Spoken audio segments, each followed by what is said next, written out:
Welcome to Sports Connection. I'm Darrin Joins, Williamson County Schools Athletic Director, here with Mr. Tate Mathews. Tate, a lot of big matchups in spring sports this week coming up. We've got the workout, the Wilco workout. We're only 2 weeks away from that big-time event.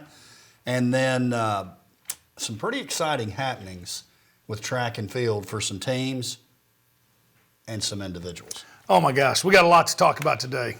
A lot. Exciting things. Back to the workout. I know you can't yet, but the early reports coming back. The attendee list, is that the right word? The schools that are coming? Yes. I think it's been pumped up, and I think, this is what I'm gathering. Yeah, some of those guys are going to come, but come on. Coach, when you can, and I know you can't quite yet, when you can start releasing this, this is even more impressive than I thought it was going to be. Not that. Yeah. No, that's fair to it's say. It's more impressive than what I thought it was going to be. Now, I don't want to get off, but this is important. I'm serious. I got to thinking about it. You go back to the end. I think we could do something that could make this really fun. It's going to have to be in the 8 to 9 hour while they're registering. But go back, I think it was last year, maybe 2 years ago, to the NFL Combine. Darryl Ravel. It went viral on video. He ran the 40. I'm you not remember running this? the 40. I'm not talking about you. Pulliam. I think we ought to get Pulliam. Krager and Joe are probably out, but let's get Pulliam to run the 40, man.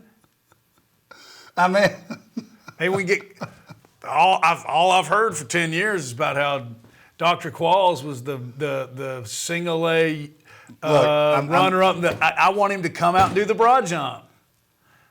Come on, man. And don't think he won't do it. And have an outfit on. Oh, he'll come. Like a he'll robe. Be ready. And I've seen him jump now. I mean, he can do it. So wouldn't that be awesome? That's a great idea. Yeah, okay. I like it. Let's go. I like it. Tate, let's transition to a little track and field. And this may be a show first. We're going to start the show with a gym. Wilco Championships. Mainly our schools, but some others that are in Williamson County. Claire Stegall. Claire's had a pretty decorated career so far. Mainly known for those distance races. But Tate, what she pulled off, the double, I'll call it, at the Wilco Championships was pretty unbelievable out at Nowensville. The 800 and the 16, the 800 and the 800 right. and the 1600. 2 laps. She sets 2 state records. In the 800, 209.11. The 1600, 442.52. If those numbers mean nothing to you, she beats the old record in the 800 by .33. She beats the 1600 by, 3 seconds? 3 seconds. But I think this is the most impressive part if you don't know what any of that means. The folks who held those records date back to 1979 in the 800, Miss Tania Wells from Melrose. And Memphis, that is. Memphis Melrose. They can run is what I'm saying. Yes. And then 77, there was a Groves from Harpeth Hall. So you think about that. These people are in their 60s?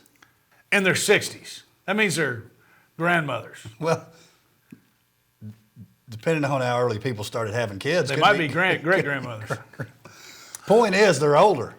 Yeah. Well, there's so many things about it. One, yes, she goes out and she breaks the 800, and there's so much more on that 800. But she goes out and she breaks the 800.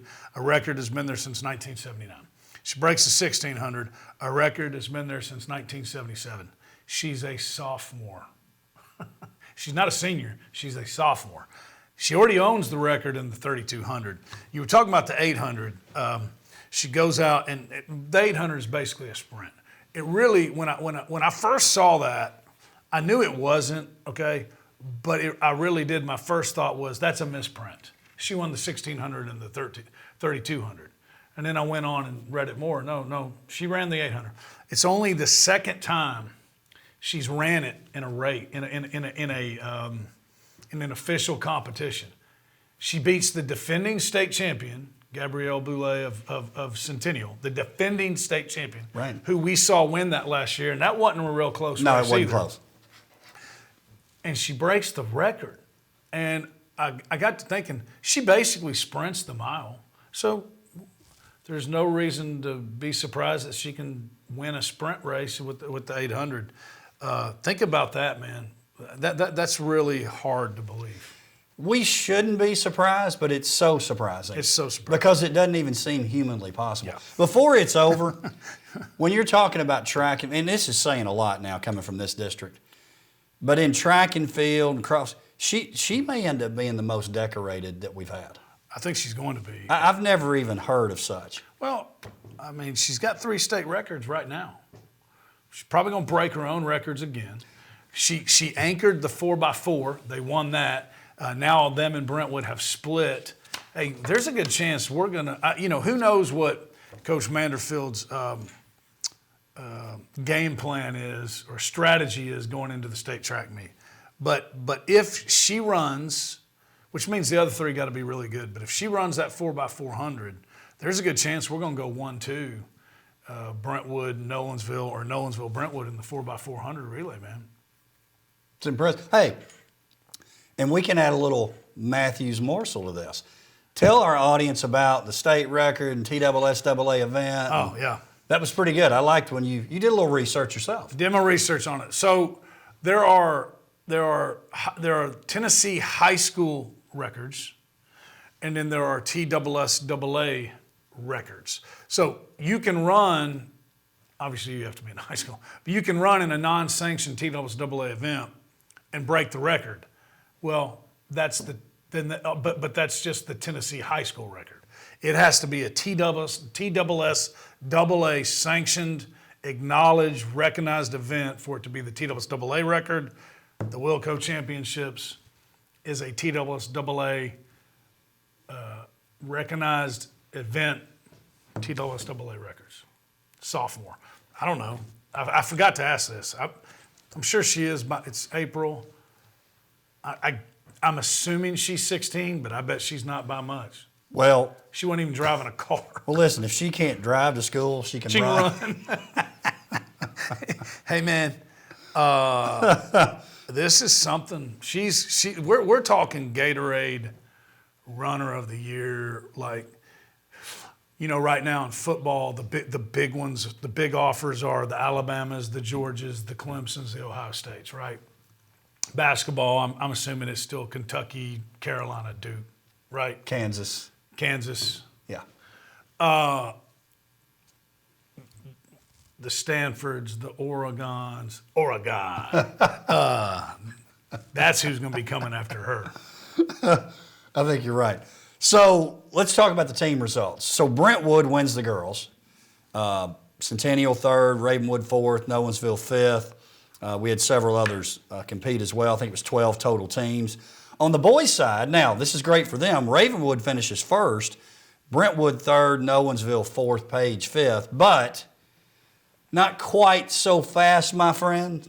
When you're talking about the Raptors, I know they won, but Brentwood, which they do, and I love that they do this, they give some others an opportunity to race and compete. Not that the other schools don't, but Brentwood really does it. Right. Which I think that's great because they sort of see the end game.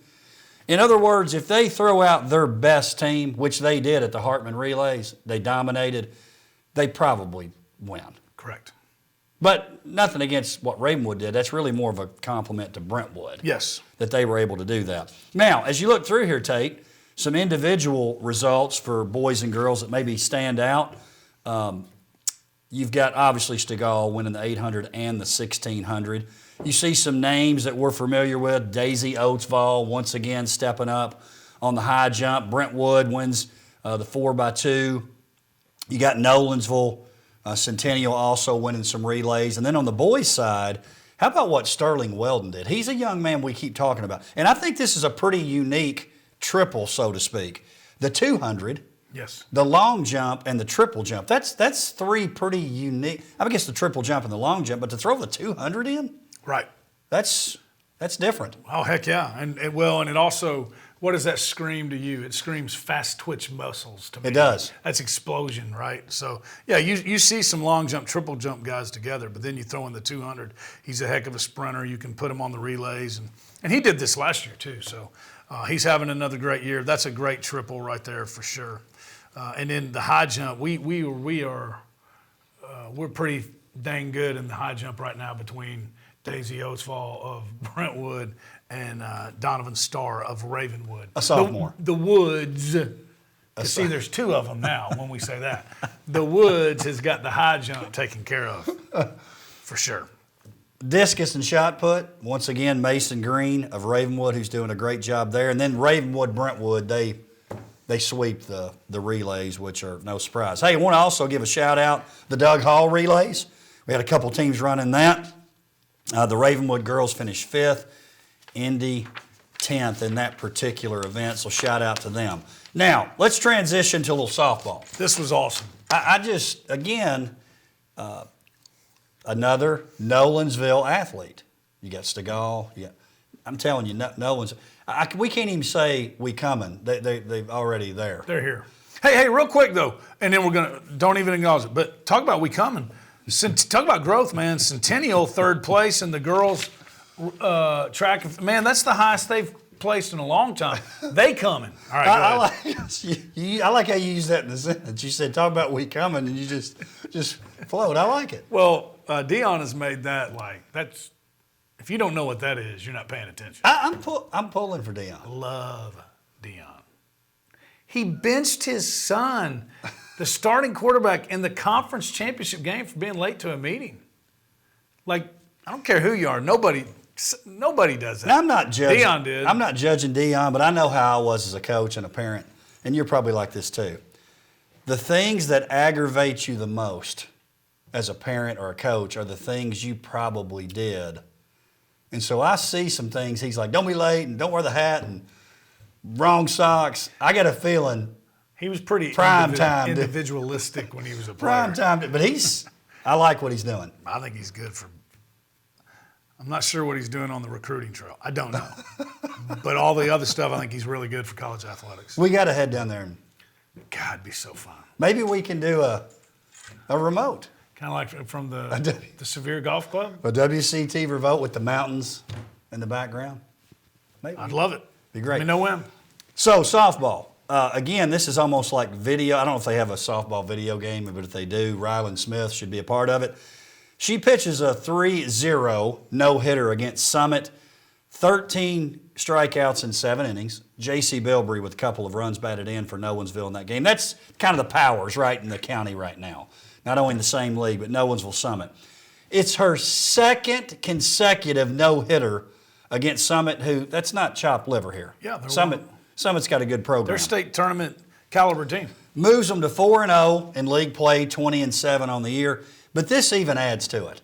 Then, the previous weekend, she pitches a 5-inning no-hitter, 2-0 win against Lincoln County at the Raptor Classic. I mean, Ryland, come on, give people a break and let them get on base every once in a while. She's a lot of fun too. I saw where Cecil Joyce, who we love, Cecil gave a shout out. I think Ryland had mentioned she wanted to get into broadcasting, but she was great at the game day. She was one of the student section leaders. Her and Charles Winfrey, a hooper, basketball player for Nolensville.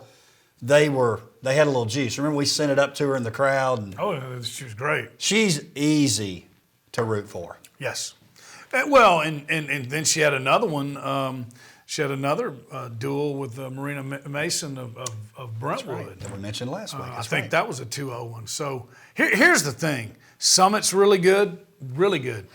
But she's an X factor, right? Right. Like she is the type of pitcher that you can literally ride all the way to the state tournament. So when she's on, I don't know how you beat them. It's going to be really tough come tournament time. But if she can stay on this pace, you got to start planning on seeing Nolensville in the state tournament. Now, on this show, we're not in the business of critiquing or giving advice to our great WCS coaches. But Coach Patton, if you're listening out there, when you got a big matchup, give the ball to Ryland. I think that would be good. From a former coach. Well, hey, I know how you were. Boys, if your last name's not Glover. You know, I've been watching the NBA playoffs, and I think of you and Coach Wild so much.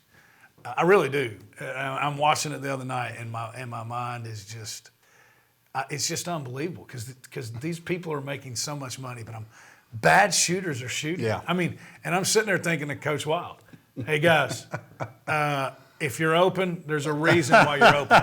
And then, and I'm sitting there going, if your name is not Booker or Durant, Yeah. do not shoot in Right. the fourth quarter. Is it really that hard? No, it's not. And it reminds me, I had a young man way back in the beach days, like 2001-ish, had a young man named Chandler Knox. Chandler It's a good name. could stroke it. I mean, he could really shoot it. Now, you think about how many contested shots you got to take for this to happen.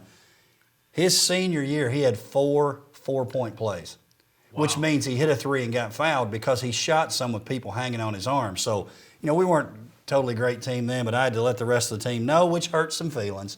Hey, buddy, if he's guarded and you're wide open, Chandler's shooting. And Chandler's over there in practice going. That's so great. But the guy hit 4 4-point plays. Right. Who has a 4-point play? Right. Well, Chandler had 4 of them. Go back to 1989. Tate. I bet you were a defender. Have you realized you're always open? Yeah, Coach. You don't think there's... I bet you were a defender, though. You Scrappy. don't think maybe... Yeah, man. D up. Diving on the ball. Drive it. Well, I wish I had video of this. My favorite basketball player, my favorite athlete of all time is who? Who's my Magic Johnson? Magic Johnson. So at an early age, Dougie Fresh out in the... He made me learn the baby skyhook. Let me tell you something, bud. That's hard to stop. I don't know why nobody uses it. Okay, I feel like I wouldn't let a guy that I didn't let shoot a skyhook. In a game? No. But one-on-one, I can't stop it. I was the king of one-on-one. You couldn't stop the baby skyhook. That's great. Most people, it's kind of like Bird and Duncan now. Kids are too cool for the bank shot. Oh, yeah, that's right. Bird wasn't too cool for it. No. And he did okay. Let's talk a little baseball. Yes. Battle of the Wood. Right. Brentwood, Ravenwood. Now, I'm not going to call this an upset, and I know it was a non-district game, which is so ridiculous to even say those words. But Brentwood, who hadn't been playing great, Ravenwood, had that great series against Independence where they take 2 out of 3. Brentwood, one-hit shutout for Will Corum and Cole Gray. They combined for that one-hit shutout. They beat Ravenwood at Brentwood 4-0. Corum, with 5 innings, 5 strikeouts, gave up a hit. And then Brentwood, I like this too because I know you like him. Big hit in that game for Adam Fontesha, multi-sport athlete. And then a big solo home run for David Finch. Yes. In that particular game. So I thought that was a really good win for Brentwood. It was a huge win, I think. And I know what you mean by, don't want to call it an upset, but here, Brentwood had been struggling a little bit in the win-loss column. Ravenwood goes and beats Independence in a series, who is number 1 in the state in all the polls and had only had 1 loss going into that. So I think that's kind of what you were talking about. But yeah, that was if you're anybody but Brentwood, you're probably not expecting that to happen. But it just goes to show, man, in baseball around here, it's incredible. It's if you show up thinking you're going to get a win against any of these Wilco teams, you're probably going to get bit. Big series this week, too, Nolensville Summit. Huge. For a lot of reasons. And I'm going to say this. Yeah, a lot of reasons. I'm going to say this. And what do I know? I feel like I recognize what good coaching is, regardless of the sport. When I watch a Nolensville and Summit baseball game, when I watch those teams play, there's 2 guys, Coach Hudson and Coach Kirby. It's a little different way they do it, but they both are really good. Well, let's think about it. They were both great players in high school. Mm-hmm. They both Which doesn't always translate to good coaching. Correct. They both played for Coach Peterson at MTSU. Right. When Coach Hudson gets out, he is an assistant coach for several years under Coach Kirby at Summit. Goes over and starts which Will Hester, and I know this, which I love. Coaches can usually identify good talent. When Coach Hester is going over with Mr. Harlan to start Nolensville. No doubt about it. There was no conversation about who the baseball coach was. If Zach Hudson wants it, that's who we're hiring. That's who they hired as the baseball coach. But anyways, they came up under somebody really good. They worked together. I think Coach Hudson, what I respect is you got to be your own person, right? But he took the things from Coach Kirby that he really, really liked, and he took that over, and that's a big part of it. They're very similar programs, and that's part of it. Why? But then he's grown into the head coach that he is now. I think he's one of the best ones out there. But it's Coach Hudson's program, but there's a lot of Coach Kirby's program woven into that. And they both had a McIlvain. Fortunately for Coach Hudson, he's got one right now. He's got one. I mean, McIlvain is like Ryland Smith. Now, baseball's different, but Nolensville's got the two that anytime they're on the mound, Nolensville's got to be the favorite. Okay, what's the theme of the show here, once again? We coming? Nolensville. That's what I'm saying. It's We're already here. It's really unbelievable. Yeah. What they're doing. All right, let's talk a little soccer. And I love this matchup. Brentwood Page, they're sort of the titans of the soccer world right now, the boys soccer teams in the county, obviously Page in the smaller division. But I love that they played. Coach Clapp, listen, they don't back down. They play Brentwood, final 6-2, which is a ton of scoring. I know Coach Clapp and his squad, they were a little disappointed in what happened there. But I just thought this was unbelievable when you read it. 20th consecutive win. And that maybe there's a tie in there, but no losses. But I think it's 20 consecutive wins. For Brentwood, they led 3-1 at the half. And here's what was impressive to me about it. Of all those goals, 8 goals scored, 7 different players. 7 different players for Page, Evan Bone, Hayes Brownlee, and then Brentwood. These are some of the best names I've ever heard of, by the way. Jack Elliott, that's kind of a normal name. Austin Kamer, Jack Doyle, Tristan Tropiano, the freshman, a freshman. Big. With 2 goals, and maybe the best name in soccer at least, Dawson Moonshower. Pretty good. That's unbelievable. I bet the student section loves him. That's an unbelievable name. It's an unbelievable name. Just like my man, we were taking pictures for the workout. I told the young man this at Brentwood. He's going to be one of the 10 guys representing Brentwood. Ruger. Ooh. Ruger Huntmore, I think it is. I was like, dude, that name is legit. What position? Big boy. Oh. Ruger. I like it. It's a great name. Oh, yeah. You can make a good logo with that as well. Some of these names are unbelievable. But I love the matchup, and I love that Coach Clapp afterwards. It wasn't like, well, we got better. It's like, we wanted to play better. Obviously, Brentwood had a lot to do with it. Yeah, they wanted to win. They did. Yeah. Iron sharpens iron. That's cliche, but sometimes I like it if it's not used as a Twitter, look at me, right. But take your shopping cart back. Anyways, so iron sharpens iron. They expected to win. There's a lot of games where they don't get pushed. I think it was brilliant by Coach Clapp, and again, they were going in there to win. Brentwood, this might be the best team, I'm not ready to say ever, but in a long time. And remember, we're the defending state champs over off Murray Lane, the Coach Purcell's had. Now, by the time we have our next show, though, Franklin's sitting there at number 2. No, they're playing well, too. In the polls. We're going to have a Brentwood-Franklin game that we'll be able to talk about. And I'm telling you, you know him better than anybody. Coach Burgoyne plans on winning that. He plans on ending that 20th consecutive match streak. Hey, and that's not a friendly because it's not an exhibition, and it won't be friendly. There's nothing friendly about it. I still say, and I'm probably a little biased on this, I know Brentwood, Ravenwood, that's obviously big. Now Nolensville, Ravenwood, I think that's got a chance to.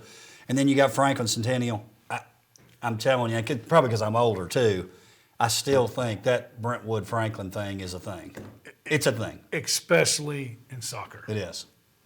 It is. Yep. Hey, let's talk a little tennis, Tate. We hadn't talked much tennis this year. Shout out to Independence, the boys, with a 9-0 win over Summit in the border battle. And I want to give kind of an update on standings here, too. And they play this week, by the way, at Crockett Park. You got the Franklin boys and girls who are both undefeated. You've got the Brentwood girls, 6-1. Boys are 7-0. So that's a big time matchup. And then you've got Ravenwood hanging in there with their girls and boys only with 1 loss. So, as happens so many times in WCS, those championships are going to go through those 3 schools. Can't wait to see what happens in that Brentwood-Franklin matchup out at Crockett. Yeah, Franklin has gone to a whole nother level in both boys and girls. They have. It used to be Brentwood. It used to be Brentwood and Ravenwood, and then they might have one or, somewhere else that maybe, could get a win. But now they are, Franklin is in there. It's a 3-team race. Somebody really good staying home. It's going to be fun. And all 3 of those teams, boys and girls, I mean, we're talking about teams that could have a chance to win a state championship. So, yeah, it's going to be fun. It'll play out a little bit. The picture will be a little bit clearer after this week. It's interesting, and listen, I get it. But when you're talking about being grouped together and it being and seeming unfair that you don't advance, tennis is, of course, you can do it in the individual, but it's tough. It's tough. It is. If you win our district, there's a real good chance you're going to either win it or be in the final or lose to the champion. That's right. So, like you said, really tough. Let's talk. And congratulations, Coach Balzer, on the big win, the Border Battle Tennis Edition win. Unfortunately, if there's a baseball game going out there, you might have to dodge a few baseballs. If the foul balls are coming in, so we're working on it. Head on a swivel. We're working on that, by the way. Flag football. Flag football. Week 3 results at Indy. Centennial hadn't won all year. They get a couple of wins. Coach Parks and his squad, congratulations. Nolensville turns around and beats Independence. At Brentwood, maybe the upset of the year so far. Oh, yeah. Summit with the win over Brentwood. Then they give Franklin their first loss, 12-6. Franklin comes back and defeats Brentwood. Now, here's something I was going to say about this because this has been happening some. No excuses, but Franklin, and this happened to Independence a couple of weeks ago, had the prom the night before. But before I go to, so did Summit. Correct. So that was the prom bowl, so to speak. Prom It's bowl. kind of tough. They stay up a little late Yes. for the prom. But they're probably glad to get that out of the way. At Page, Fairview gets a couple of shutout wins over Page and Ravenwood. Ravenwood comes back and defeats Page. So let's talk standings here going into the final week. You got Centennial 1-5. Centennial, Brentwood, Nolensville, all at 2-4. Page, Ravenwood 3-3. Franklin, Fairview 5-1. Summit 4-2. So a lot to be determined. Yet I still think Franklin's probably the best team, but that doesn't mean it's going to work out that way. Look at what Page did making the final last year, and then Ravenwood. And I wouldn't sleep on Ravenwood either. I just wouldn't. Plus the tournament's at their place. Yes. I wouldn't sleep on him either. He feels pretty good about it. I mean, they're a little bit different look, but yeah, he feels pretty good about it. He'll be ready. He'll have some zingers here and there. I don't know what, but he's sitting on something. You can bank on that. He's sitting on something. He's holding it. And you know what's cool about this? Of course, Coach Hughes is kind of our guy in turn because he plays flag football. As Coach Hester likes to, man. It's like he likes to. Every time we meet, the Tom Brady of flag football resides here. But what's cool is I think Coach Hughes has kind of been the leader in sort of teaching our guys what you do and don't do. But I'm going to tell you this. I'm going to give Coach Webb credit. What he's done defensively, I feel like Coach Hughes has taken a little bit out of his playbook. Yes. And they shut out 2 teams. That's pretty good. Really good. Doctor defense of flag football, which I love. Are we going to start calling Hughes Doctor Defense? No, it's still Coach Webb. Do you ever watch? I know you do, but I love Gruden's QB camp, or I love when they. Yes. Okay, so I think you're okay with this. I'm gonna pull the curtain back a little bit on the Wilco workout head coaches meeting. It was really fun. You allowed me to sit in. It was great. Hear some of it, but I always like this kind of stuff, like inside the headset. I know why they don't do it. You can go to a NASCAR race and you can get a headset and you can subscribe to the pit crew of your driver or drivers, right? I've always said that. I didn't know that, but that's great. Oh yeah, it's awesome. Obviously, you can't talk, but you can hear. I've always said the biggest fundraiser you could make, you'd need no other fundraisers if you sold those things and then say like at Ravenwood, you can subscribe and you can hear what the coaches are saying. Now, we'll never be able to do that for a lot of reasons, right? But can you imagine that? Okay. But I love those kind of things. So had the Wilco workout meeting with the 9 head coaches and you. And it was pretty funny because we're in there and we're talking about how y'all going to do it and all that. And then, okay, well, there's going to be a throwing session, with the wide receivers. All right, what quarterbacks are coming, da-da-da. And Hester goes, well, why don't we let Mr. Flag football championship quarterback Coach Hughes over there do all the throwing? It was pretty funny. It was great. There was some nice ribbing that went on in there. But it's cool to see how they all get along. I'm going to say this. I really think it's unique to our football coaches. I felt like when we had the basketball meetings, that existed a little. And maybe it's better since I've left, but I've been in some of those meetings now, and it's fine. But it's pretty extra special, honestly, amongst our football coaches. It really is something to – and they're trying to beat each other. Yes. But they're interested in the product that is WCS, and they so respect one another. Yes. It's really hard to describe, and for those that are out there, you'd be proud who's leading these programs. Oh, 100%. It was cool. But it was funny, yeah. Hester said, we ought to just don't bring any quarterbacks. Just let Coach Hughes throw it. It was funny. And then Coach Hughes said, I've been listening. I'm going to be on, Yes. He talked about his role that day, which is great. Oh, yeah. It was good. It really was. Tate, thanks for being here. Yeah, man. Can't wait till next week. Talk about these big games we were talking about. Thank you for joining us for Sports Connection. We'll see you next time.